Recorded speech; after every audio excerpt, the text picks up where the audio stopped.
wabarakatuh. Salam Swastiastu, Namo Buddhaya, salam kebajikan.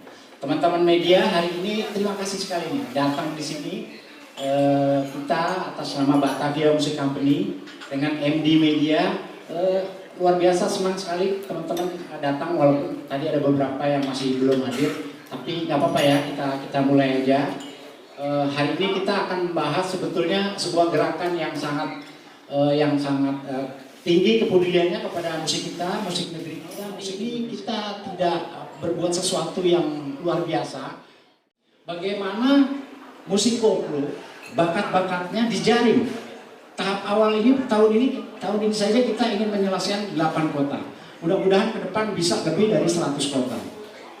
Seperti apa sebetulnya seleksi yang dilakukan? Kita memberi nama adalah Road to Koplo International Sound Association. Di Road to ini, setiap kota kita akan menyeleksi lebih dari 30, bahkan 50, mungkin juga 100. Tapi kita tetap memilih 5 orang, dan kelima orang ini akan jadi bagian dari ratusan kabupaten kota yang akan kita singgahi. Kemudian mereka akan kita pilih 5 orang saja, dan akan membawa semangat itu di Koplo International Sound Association. Seperti teman-teman tahu, minggu lalu Presiden kita Bapak Jokowi menjadi Ketua ASEAN.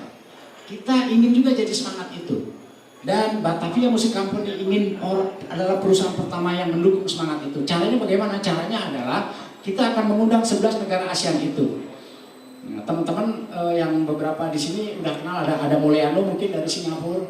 Nanti kita akan kasih lihat video mereka. Ada dari Lina mungkin dari Brunei. Ada Mafitz, juara MTV Award 2018, itu mereka akan gabung bersama Koplo International Sound Association. Dari saya itu dulu sedikit, masih sedikit, tapi saya pengen dengar dari Mas Luki. Mas Luki, gimana Mas Luki? Silakan Mas Luki. Assalamualaikum warahmatullahi wabarakatuh. Selamat siang semuanya.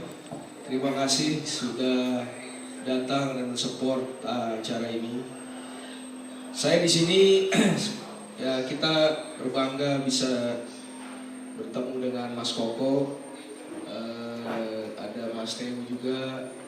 Kita di industri musik tuh baru, jadi kita memang backgroundnya di film.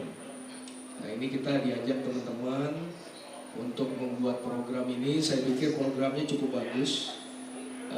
Jadi kita mensupport acara ini program pertama di musik kita. Jadi mudah-mudahan, saya juga cukup surprise sebenarnya.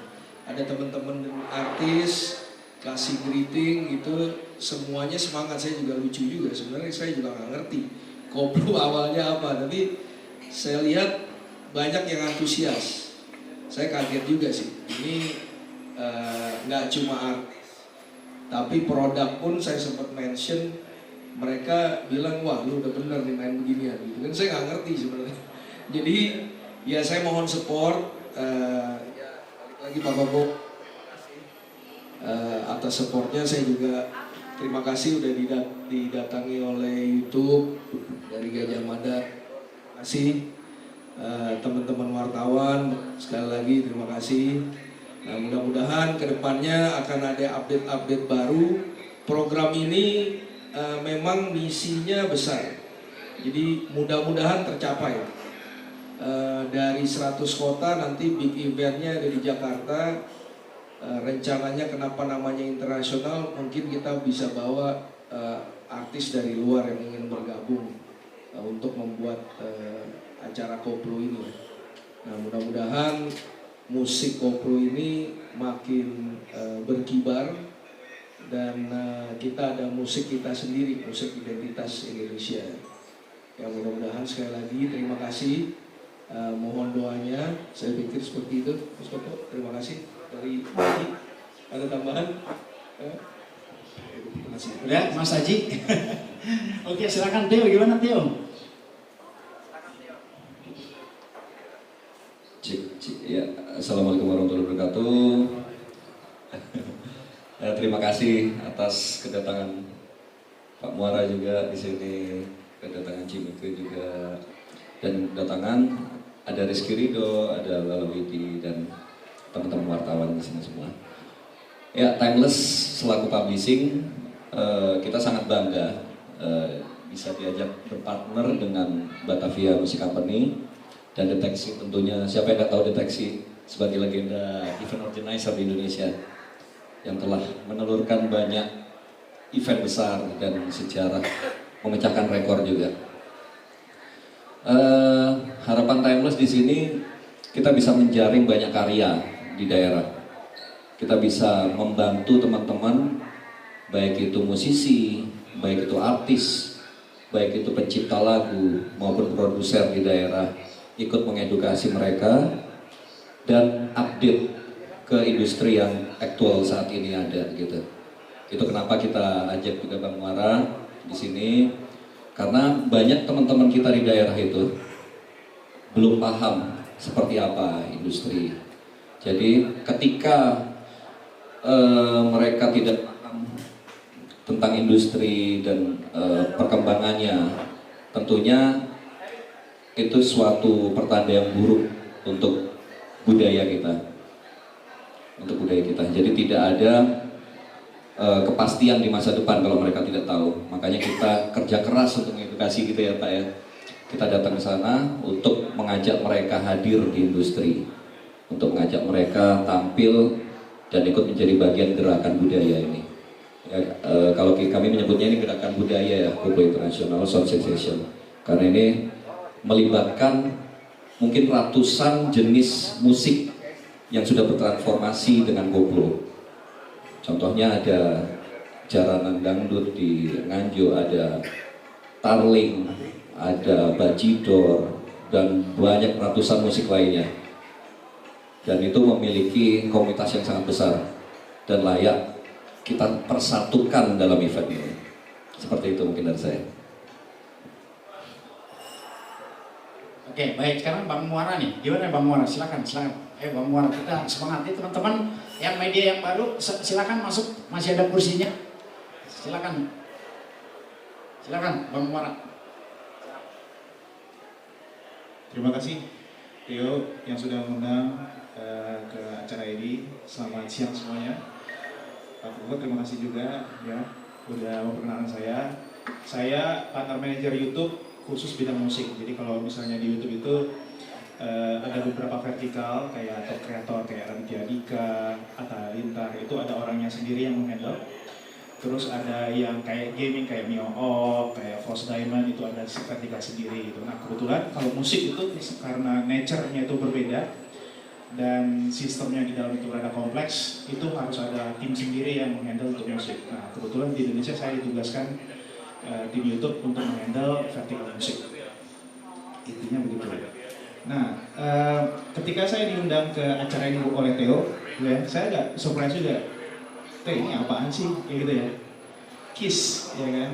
Event seperti apa ini kayak gitu?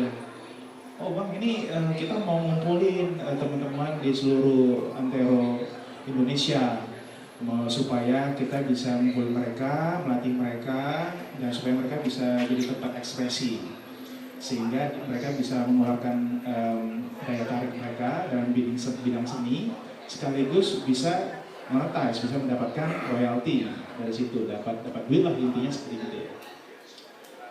Ketika saya dengar itu saya langsung terharu ya, maksudnya gini, kalau di Indonesia ini YouTube itu selalu berpartner sama partner musik. Kita nyebutnya label, ada agregator. Agregator itu semacam perusahaan ya yang mengagregasikan label-label yang lebih kecil. Karena YouTube itu biasanya berpartner dengan perusahaan yang besar. Kalau perusahaan kecil biasanya YouTube agak milih-milih kayak gitu.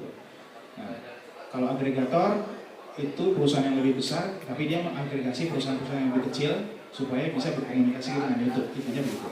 Terus ada juga perusahaan publishers yang merepresentasikan songwriter, karya cipta, pencipta lagu. Gitu. Jadi kita memang mendekati teman-teman ini gunanya untuk ya supaya lagu mereka bisa kita lisensikan dan lagu mereka bisa termonetize dengan baik di YouTube.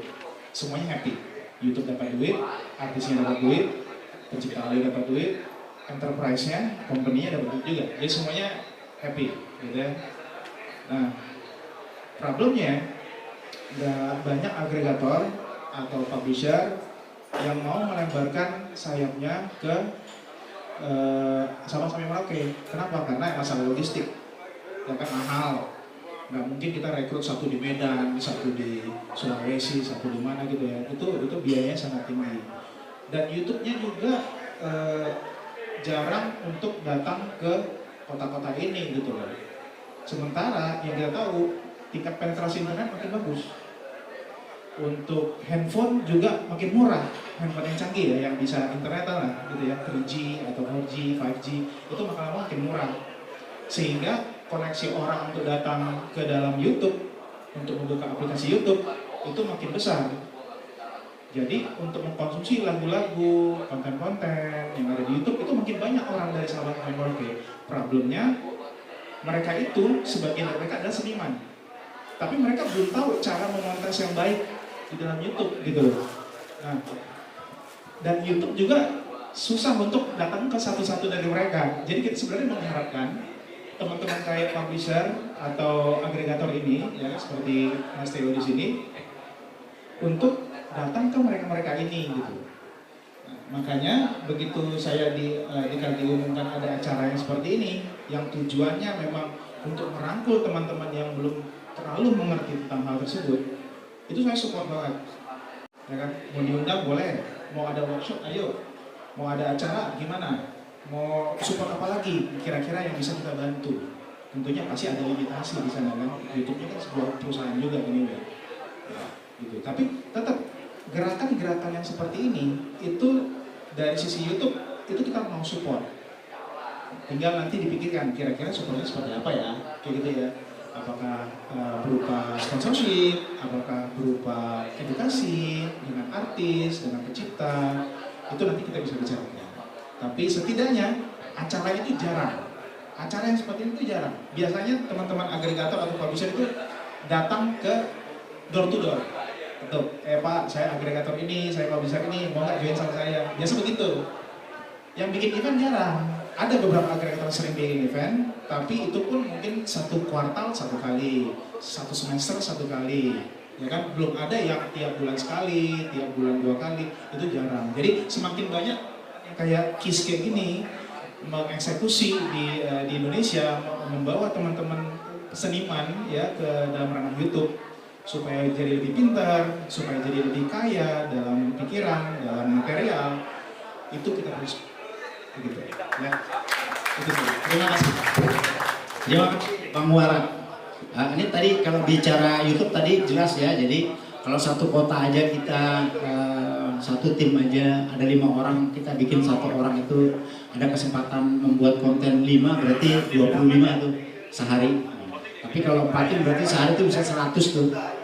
Jadi sebulan 200, kalau seminggu 800. Jadi 2 bulan aja udah lebih dari 1000. Tapi ini kan tadi ini Agia Maluki nih sebetulnya semangatnya ada di dia. Gimana caranya teman-teman nih dari Sabang sampai Merauke ini punya karya, bukan hanya diperhatikan, bukan hanya diberdayakan, tapi juga diberi kesempatan. Karena akan ada juga Koplo International Sound Association. Nggak lengkap nih, Mbak Mika, Gajah Mada Record ini dulu legend banget nih, sekarang gimana dengan digital ini? Mbak Mika silakan, Mbak Mika.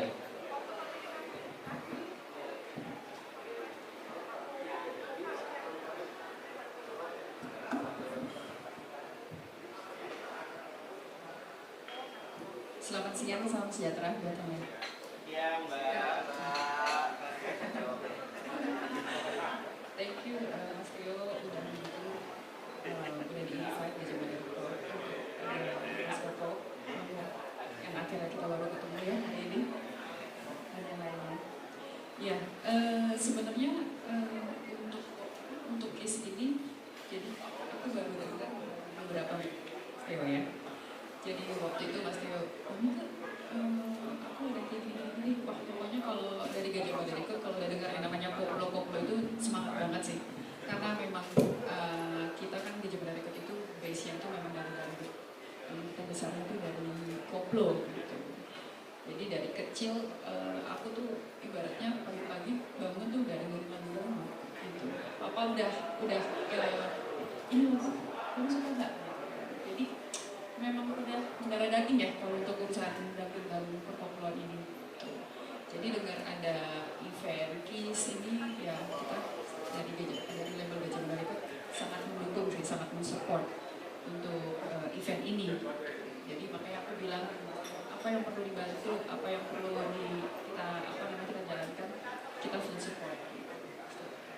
Sekian itu. Terima kasih.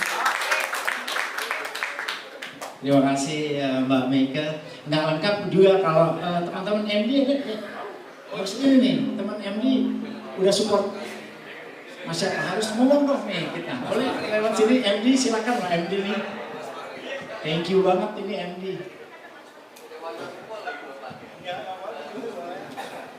Nah ini teman-teman dari Katu. Ini pertama terima kasih Mas Koko ini sudah diundang di kesempatan kali ini. Jadi mungkin saya cerita sedikit awalnya yang ikutan mensupport KIS ini. Awalnya Mas Uki memperkenalkan kita mau bikin satu acara musik koplo gitu. Awalnya belum clear nih seperti apa gitu. Tapi begitu lihat decknya, ini menarik gitu karena yang saya tahu musik koplo ini lagi hype di masyarakat. Dan ini mungkin menjadi satu yang menarik juga. Kalau kami dari Telkom Group, di mana kita punya 2 brand besar, ada Telkomsel dan Indihome, yang memang juga menyasar market yang sama gitu. Jadi why not kita collab gitu untuk membesarkan musik koplo, bahkan mungkin ini going global nanti. Karena dengan MD Media ikutan di sini kita siap provide secara teknologi juga. Nanti dari sisi kedua,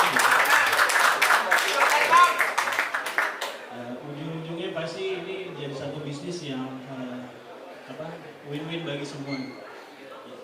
Itu dari MD Media. Terima kasih. Assalamualaikum warahmatullahi wabarakatuh. Waalaikumsalam. Terima kasih MD, luar biasa. Teman-teman media juga harusnya jadi bagian dari luar biasa ini nih ya. Harusnya ada Pak Buya nih, Ketua Forwan nih. Teman-teman dari PWI, teman-teman dari Serikat Wartawan, aliansi jurnalis, kita ayo deh ini saatnya nih. Kita bukan hanya bangkit tapi musik kita lebih berdaya lagi. Koplo itu bukan hanya genrenya, ada merah putih di sana. Jadi ayo kita sama-sama. Sedikit mungkin teman dari Ridho sama ini ya. Sebelum kita tanya jawab nih, pasti udah penasaran pengen tanya jawab. Ridho, Rizky silakan nih. Kasih 2 kata-kata silakan. Assalamualaikum warahmatullahi wabarakatuh.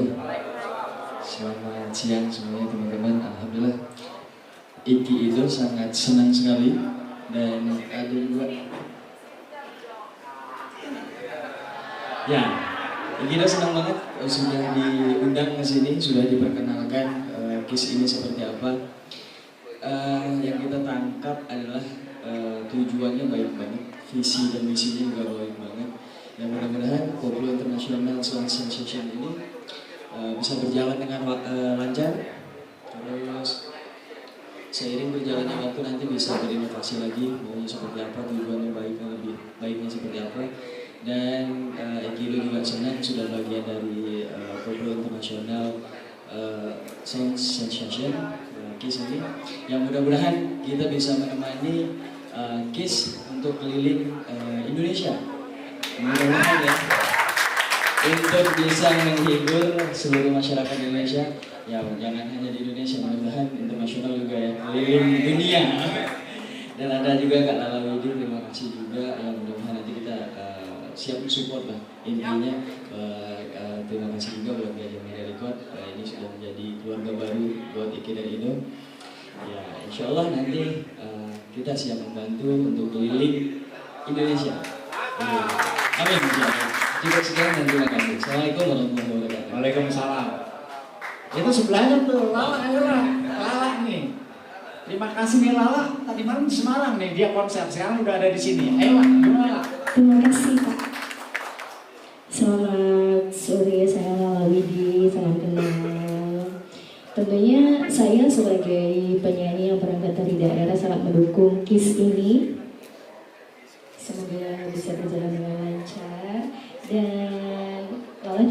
support acara ini, Bapak-bapak, terima kasih banyak. Kalau Lala dengar tadi juga ada dari YouTube, terima kasih. Karena memang kalau di off-air itu biasanya kita view-nya banyak Pak, tapi nggak tahu kemana uangnya. Sampai puluhan juta, emang bener Pak. Terima kasih banyak. Intinya kepada Bapak-bapak, semoga sukses dan Lala siap mensupport KIS. Thank you, terima kasih. Terima kasih. Satu lagi ya sebelum kita tanya jawab, Jesse lucu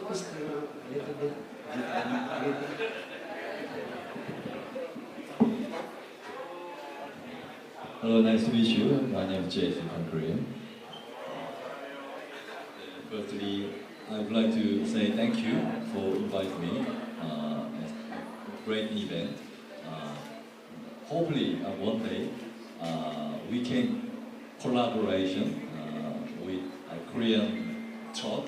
Actually, Korean truck is it's kind of dangdu. We call truck. Then hopefully one day we can collaborate with truck and dangdu and Kopla as well. Okay, I'm looking forward to have great opportunity. Okay, thank you very much. Adalah gaya bersambut ya, di Korea juga ada. What you call it, Jesse? Straw? Straw, oh, oke. Sama ya dengan kita ya, musik aslinya sama baik, tapi kita belum dengar. Teman-teman media silakan tanya jawab. Ini ada orang-orang yang sekarang kita namanya Batavia Music Company yang dukung namanya MD. Jadi silakan. Yang baru datang silakan duduk. Nah, ini geng suara Mas Edo boleh di situ, silakan.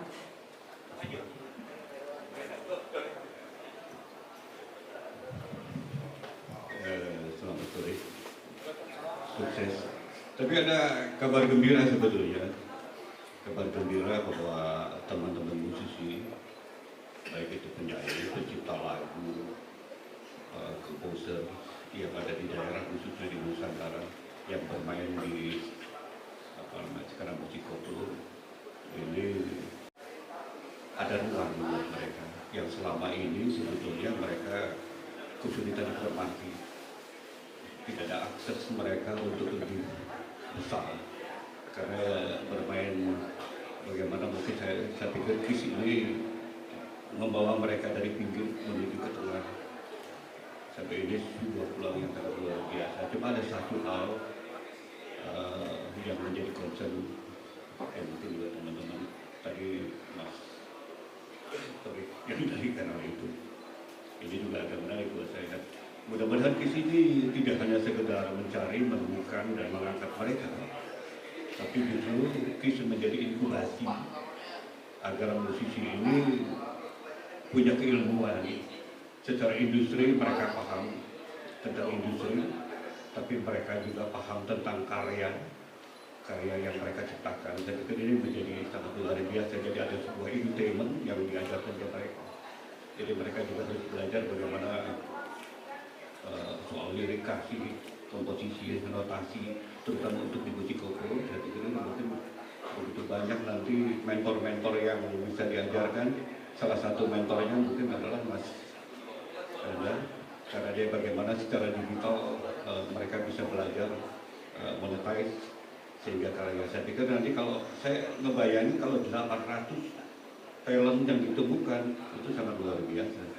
Saya pikir mungkin nanti kayak semacam sharing workshop yang mereka di sana sehingga mereka sudah siap masuk ke industri musik yang lebih besar, apalagi ada Ketua International Association ini menjadi sangat penting karena mereka juga tidak gagap secara teknologi, tidak gagap juga mereka menghadapi masa yang mungkin nanti lebih internasional. Coba itu aja, mudah-mudahan ini jadi inkubasi yang keren. Terima kasih Mas Edo. Kita boleh jawab dulu ya, Mas Farah mungkin bisa kasih tanggapan tadi yang Bang Edo sampaikan. Terima kasih Bang Edo. Itu saran yang sangat jitu Bang Edo. Maksudnya YouTube juga nggak mau support hanya sekedar kayak oke, kita bikin event tapi tidak ada follow up-nya. Ya kan, itu kayak cuma surface aja, cuma kulitnya doang, itu kita nggak tertarik ke arah sana juga sih. Tapi ketika Theo ngomong bahwa kita akan grooming, kita akan berusaha untuk membuat anak-anak ini mengerti tentang digital, mengerti tentang gimana cara membuat musik yang dengan benar, apalagi mengundang salah satu Korean ya, dari Korean representatif untuk berkolaborasi dengan Trot, itu menurut saya langkah yang sangat agresif. Karena jujur aja musik kita itu sangat susah untuk diekspor, entah kenapa. Mungkin ada masalah dengan masa lalu, nggak ada investasi untuk diekspor, ya kan susah. Tapi KISS salah satu agregator ya, mungkin beberapa label juga beberapa kali udah mencoba melakukan attempt ya, melakukan aktivitas untuk mengekspor lagu kita keluar gitu. Dan ini menurut saya adalah salah satu langkah inkubasi, bukan hanya kayak kampanye, nggak bisa. Kalau misalnya sekadar kampanye doang, buang duit udah selesai. Pada hari itu 1 minggu, 2 minggu, 1 bulan, 2 bulan hilang, selesai. Tapi kalau misalnya kita melakukan dengan langkah inkubasi, berarti ada suatu partnership atau kolaborasi yang akan terus-menerus terjadi. Dalam hal ini YouTube dengan KISS, ya kan, operatornya dengan publisher, setidaknya kita bisa bersupport yang berkesinambungan. Mereka dapat 100 orang, bagus. 100 orang berikut tetap harus di grooming lagi kan, tetap harus dikasih workshop lagi, contohnya lah yang paling simple. Nah, menurut saya dengan adanya partnership ini ya, partnership ya, bukan kayak sponsorship cuma kasih duit doang. Menurut saya itu lebih sustainable, bisa lebih jangka panjang. Sehingga teman-teman yang belum tahu ini, yang masih belum ngerti tentang dunia digital atau cara membuat musik yang benar, cara memaketin ya, membuat packagingnya, ya kan label-label kita yang jago-jago di sini kan mereka packagingnya jago ya, bentuk badannya, bajunya, cara ngomongnya, style rambutnya, musik videonya gimana, itu kan packagingnya. Mungkin ada di luar sana yang jago untuk menulis lagu atau menyanyikan lagu, tapi packagingnya jelek, biasa aja gitu. Nah, mungkin lewat event ini, sesi-sesi berikutnya gitu ya, di kota-kota yang itu kita bisa melatih mereka menjadi setidaknya lebih dekat ke perfect lah. Setidaknya mengerti dulu. Saat ini kan mereka mungkin belum mengerti, mereka asal tampil doang. Tapi mereka tidak memikirkan itu lah. Gitu. Ya. Sorry. Enggak. Saya menganalogikan aja ketika teman-teman ini masuk ke industri musik, itu seperti masuk ke hutan rimba. Kalau masuk di hutan rimba, kalau mereka tidak dibekali oleh senjata, ya mereka tinggal berperang dengan dirinya sendiri. Saya pikir ini mereka butuh senjata yang memang secara keilmuan mereka melek hukum, apalagi di industri itu sangat luar biasa. Nah, saya berharap justru KISS ini menjadi inkubasi para musisi muda yang mereka naik kelas gitu. Jadi mereka juga berilmu, tapi tidak hanya berilmu dalam posisi yang secara karya, tapi juga secara industri mereka udah siap perang gitu. Ya, sukses KISS. Siap. Ya, terima kasih Bang Muara. Masih ada 4 pertanyaan lagi, silakan. Tapi sebelumnya mohon dibantu teman-teman media yang masih ada 3 kursi di depan bisa duduk di depan sini. Saya lihat ada dari teman-teman dari online Suara Pembaruan.